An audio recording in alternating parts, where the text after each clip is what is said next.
आज हम mother Teresa के बारे में जानने जा रहे हैं। हम सब बड़े काम नहीं कर सकते, पर छोटे छोटे काम बड़े प्यार से जरूर कर सकते हैं।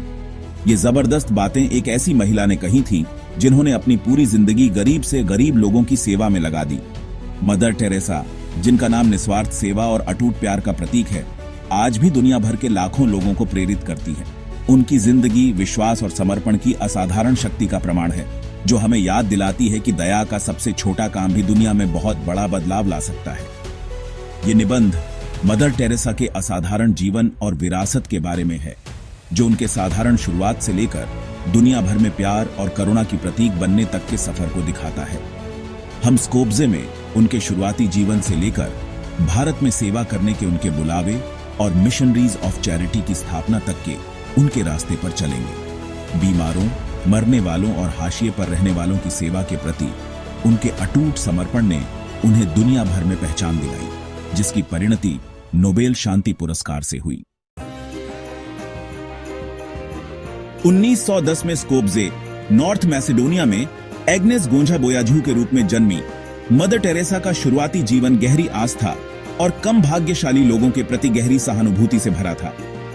एक छोटी बच्ची के रूप में भी उन्होंने भगवान की सेवा करने और अपना जीवन दूसरों की मदद करने के लिए समर्पित करने का एक मजबूत आह्वान महसूस किया।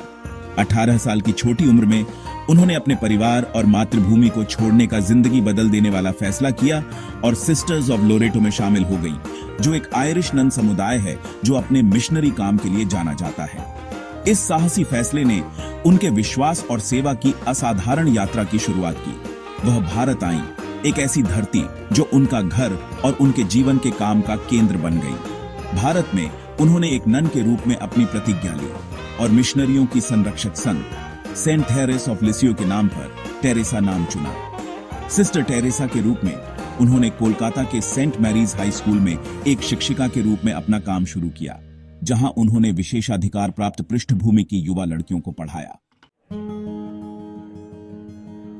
जब सिस्टर टेरेसा अपने छात्रों के प्रति पूरी तरह से प्रतिबद्ध थीं, कोलकाता की झुग्गी झोपड़ियों में गरीब और बीमार लोगों की दुर्दशा उनके दिल पर भारी थी। उन्होंने अपनी आंखों से भीषण गरीबी, दुख और बुनियादी देखभाल और करुणा की भारी जरूरत देखी जो उनके चारों ओर थी। इस अनुभव ने उनके भीतर एक गहरा बुलावा जगाया, एक ऐसा बुलावा जिसने उन्हें अपना जीवन पूरी तरह से गरीब लोगों की सेवा में समर्पित करने के लिए प्रेरित किया। 1946 में कोलकाता से दार्जिलिंग की ट्रेन यात्रा के दौरान सिस्टर टेरेसा को एक ऐसा गहरा अनुभव हुआ जिसने उनके जीवन की दिशा हमेशा के लिए बदल दी। इस ट्रेन यात्रा में ही उन्हें वह अनुभूति हुई जिसे उन्होंने एक बुलावे के भीतर एक बुलावा बताया। उन्होंने अपने कॉन्वेंट के आराम को छोड़ने और कोलकाता की झुग्गी झोपड़ियों में निराश्रितों की सेवा के लिए खुद को पूरी तरह से समर्पित करने की एक अदम्य इच्छा महसूस की। एक अटूट दृढ़ विश्वास और भरपूर विश्वास से प्रेरित होकर सिस्टर टेरेसा ने अपने नए मिशन की शुरुआत की। उन्हें वेटिकन से अपना कॉन्वेंट छोड़ने और कोलकाता की झुग्गी झोपड़ियों में जाने की अनुमति मिल गई। उनके पास भगवान के लिए गहरा प्यार और भूले हुए और परित्यक्त लोगों की सेवा करने की तीव्र इच्छा के अलावा कुछ नहीं था। इसने झुग्गी झोपड़ियों में उनके असाधारण काम की शुरुआत की, जहां उन्होंने बीमारों, मरने वालों और हाशिए पर रहने वालों की सेवा के लिए खुद को समर्पित कर दिया। उन्होंने झुग्गी झोपड़ियों के बच्चों को पढ़ाना शुरू किया, उन्हें एक खुली कक्षा में इकट्ठा किया और उन्हें बुनियादी शिक्षा और स्वच्छता प्रदान की। हालांकि उन्हें जल्दी ही एहसास हो गया कि समुदाय की जरूरतें शिक्षा से कहीं आगे तक फैली हुई हैं। उन्होंने अपनी आंखों से गरीबी, बीमारी और उपेक्षा के विनाशकारी प्रभावों को देखा और उन लोगों के लिए आराम और देखभाल लाने के लिए दृढ़ थीं जिन्हें इसकी सबसे ज्यादा जरूरत थी। भाग 5, अंधेरे में एक रोशनी। गरीबी के अंधेरे में आशा की किरण मदर टेरेसा ने उन लोगों को अपनाया जिन्हें समाज ने त्याग दिया था। उन्होंने निर्मल हृदय की स्थापना की, जिसका अर्थ है शुद्ध हृदय, मरने वालों के लिए एक घर, जहां अपने अंतिम सांसें लेने वाले लोग अपने अंतिम क्षणों में सम्मान और प्यार का अनुभव कर सकें। उन्होंने परित्यक्त बच्चों के लिए अपना दिल और अपने दरवाजे खोल दिए, शिशु भवन की स्थापना की, जो अनाथ और परित्यक्त शिशुओं के लिए एक घर है, जो उन्हें प्यार, देखभाल और एक उज्जवल भविष्य का मौका प्रदान करता है। उनका काम शारीरिक देखभाल से आगे तक फैला हुआ था। उन्होंने हर इंसान की अंतर्निहित गरिमा को पहचाना, जिससे भी उनका सामना हुआ उसके साथ सम्मान और करुणा का व्यवहार किया।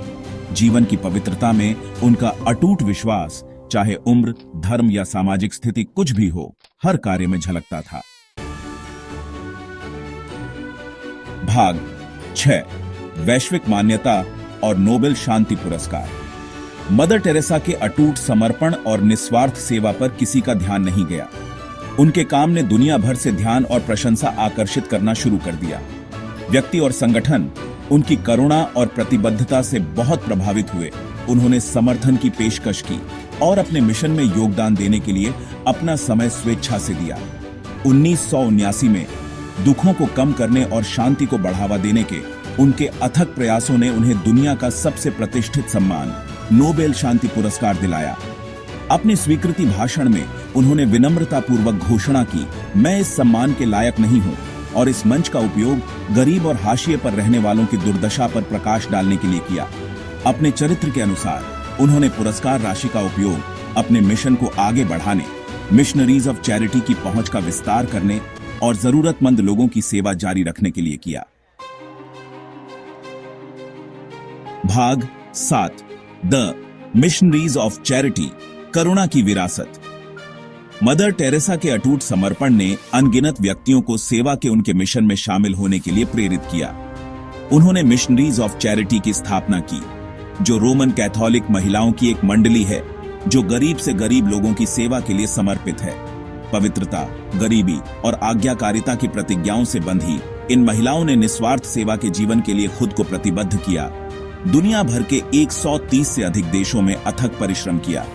मिशनरीज ऑफ चैरिटी ने अपने संस्थापक के नक्शेकदम पर चलते हुए मरने वालों के लिए घर, अनाथालय, सूप किचन, मोबाइल क्लिनिक और स्कूल स्थापित किए, जिससे समाज के हाशिए पर रहने वालों तक उनकी करुणा पहुंची। उन्होंने न केवल शारीरिक देखभाल प्रदान की, बल्कि भावनात्मक समर्थन, आध्यात्मिक मार्गदर्शन और उन लोगों को अपनेपन की भावना भी प्रदान की जिन्हें भुला दिया गया था और हाशिए पर डाल दिया गया था। भाग 8, संत टेरेसा, दुनिया के लिए एक प्रेरणा। जैसे जैसे उनका स्वास्थ्य गिरता गया, मदर टेरेसा की भावना अडिग रही।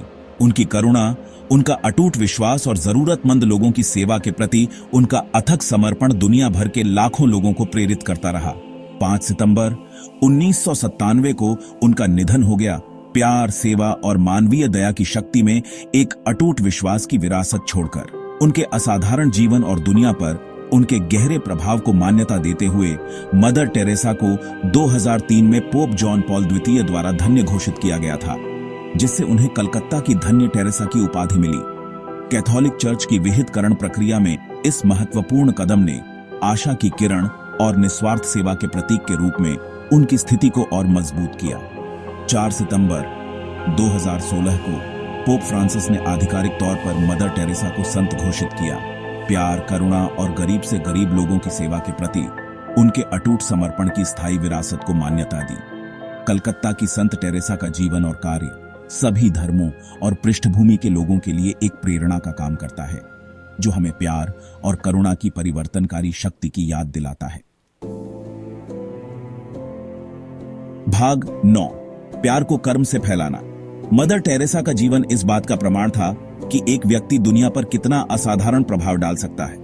हर इंसान की अंतर्निहित गरिमा में उनका अटूट विश्वास, चाहे उनकी परिस्थितियां कैसी भी हों, गरीब से गरीब लोगों की सेवा करने के उनके मिशन को बल मिलता था। उन्होंने हमें याद दिलाया कि प्यार केवल एक भावना नहीं है, बल्कि कार्य करने का आह्वान है। अगर आप 100 लोगों को खाना नहीं खिला सकते, तो बस एक को खिलाओ। Mother Teresa. ये सरल लेकिन गहरे शब्द हमें दयालुता के छोटे छोटे कामों की शक्ति को अपनाने के लिए प्रोत्साहित करते हैं। प्यार का हर कार्य, चाहे कितना भी छोटा क्यों ना हो, एक लहर प्रभाव पैदा करने, हमारे समुदायों और उसके बाहर करुणा और आशा फैलाने की क्षमता रखता है। आइए हम कलकत्ता की संत टेरेसा की विरासत का सम्मान करें, उनकी निस्वार्थ सेवा की भावना को अपनाकर और अपने आसपास के लोगों के जीवन में